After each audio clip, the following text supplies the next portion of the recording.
6 février. Sainte Dorothée, Vierge et martyre. Aujourd'hui encore, c'est l'une des épouses du Christ les plus aimables qui vient nous consoler par sa présence. C'est Dorothée, la Vierge simple et intrépide, qui parcourt le chemin de son martyre de prodige de la plus douce charité.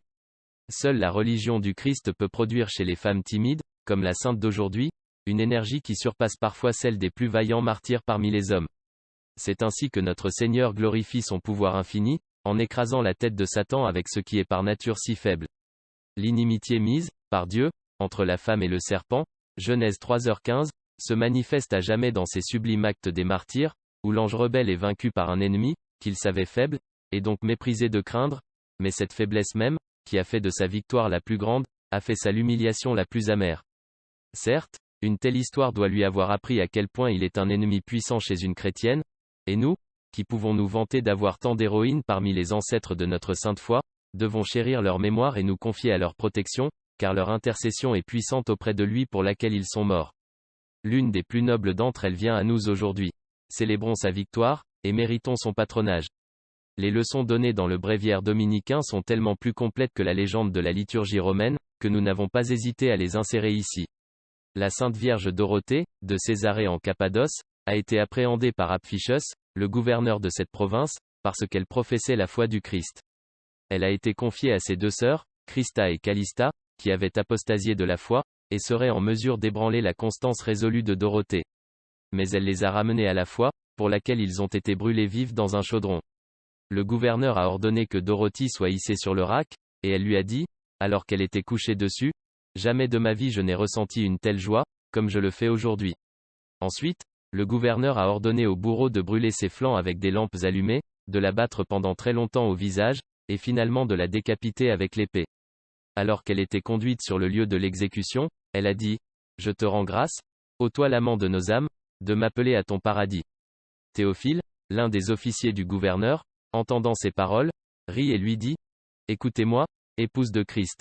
Je te demanderai de m'envoyer des pommes et des roses de ce paradis de ton épouse. » Dorothée a répondu, « Eh bien, et c'est ce que je vais faire. » Avant d'être décapitée, elle a eu droit à un moment de prière. Quand voilà. Un bel enfant est venu à elle, emportant avec lui dans une serviette 3 pommes et 3 roses. Elle lui dit, « Emmenez-les, je te prie, à Théophile. » Ensuite, le bourreau lui a frappé la tête avec son épée, et son âme s'est enfuie vers Christ.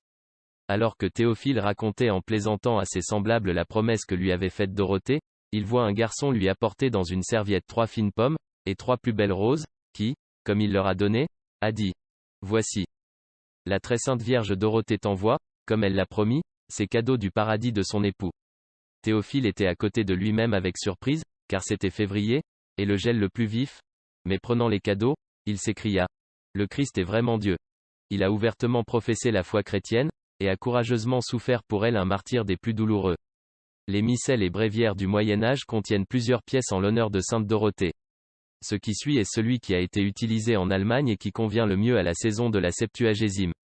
Séquence que des instruments mélodieux exhalent des tensions concordantes, et l'harmonie retentit ses louanges, et nous, le cœur joyeux, chantons de doux hymnes mélodieux. C'est la fête heureuse de Dorothée au cœur pur, que nos voix heureuses, entraînées par le son de l'orgue, proclament ses louanges. Ô servante noble et sans péché du Christ. Lampe au bright pour que nous puissions regarder. Ô porte gobelet, qui nous offre de riches vins mystiques. Enfant du paradis, qui paye le mal par le bien, et donne à ton ennemi des roses et des pommes parfumées du ciel.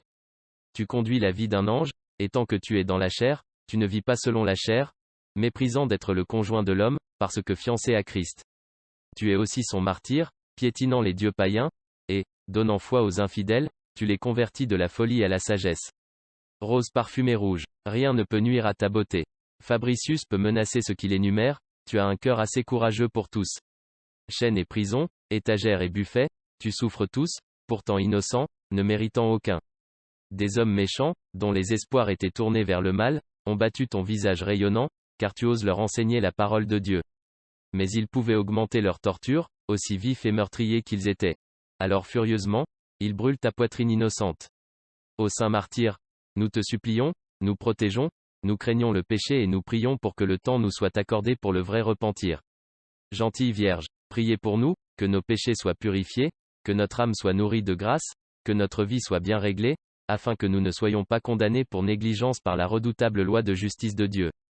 Ô Dorothée, épouse du Christ, puissent tes mérites faire tomber sa bénédiction sur nous, et nous serons jugés dignes de la récompense qu'il donne à ceux dont l'âme est libre du péché. Rendez notre Seigneur propice à nous, et suppliez-le de nous donner, après notre séjour ici, le lieu de repos tant attendu au sein de son ciel d'Amen. Amen. Tes promesses, ô Dorothée, sont aussi fidèles que toi. Dans le jardin de ton époux céleste, tu n'oublies pas les exilés sur terre. Quelle chance Théophile a-t-il eu d'avoir eu l'une de tes promesses. Il a demandé des fruits et des fleurs, il les a obtenus. Et avec eux, les dons plus riches de foi et de persévérance, que nous voudrions aussi maintenant te demander de nous envoyer. Tu connais nos besoins. Nous voulons avoir le courage de conquérir le monde et nos passions. Nous voulons la grâce de la conversion. Nous voulons l'esprit de pénitence, sans lequel nous ne pourrons jamais atteindre le paradis de notre vocation, où nous serons tes compagnons de bonheur. Promets-nous tes prières, et nous n'échouerons pas. Et le grand jour de Pâques auquel nous nous préparons, notre âme, purifiée dans le sang de l'agneau, sera aussi parfumée que les fruits, et aussi belle que les fleurs, que tu as envoyées à un païen, dont la prière était moins confiante que la nôtre.